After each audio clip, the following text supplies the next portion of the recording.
લઈને આવી ગયા છીએ। ચેલેન્જમાં એવું રહેશે કે હું ભાઈ ચેલેન્જ કરશું કે આ પારથી પહેલી વાર જવાનું, જે પણ પહેલું જશે એ જીતશે। અને તમારે કોઈ પણ ચેલેન્જ આલવી, કારણ કે પહેલાં પુલ ઉપરથી પડો એ પણ ચેલેન્જ આપણે પૂરી કરી દઈશું।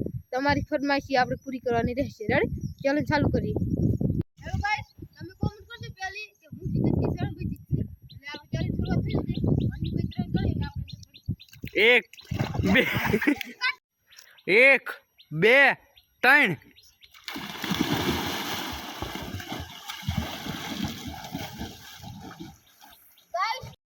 તમે જોયું કે આપણે જીતી ગયા છીએ, તો તમે કોમેન્ટ કરજો કે તમને કેવું લાગે છે, કોણ જીતશે તે કોમેન્ટ કરજો। શરણભાઈ હારીને કેવું લાગે છે તમને? હારી જાય ને એટલે સમાપ્ત થાય છે। તમારે જો વધારે ચેલેન્જ વિડીયો જોવા હોય, તમને પસંદ આવતા હોય તો આપણે બનાવીશું। અને આ વિડીયોની અંદર કમસે કમ 50 થી 100 કોમેન્ટ આવી પડે તો આપણે વધારે લોંગ વ્લોગ અથવા લોંગ કોમેડી વિડીયો બનાવીશું। તો વધારે કોમેન્ટ કરાવો અને સપોર્ટ કરો ગાઈસ।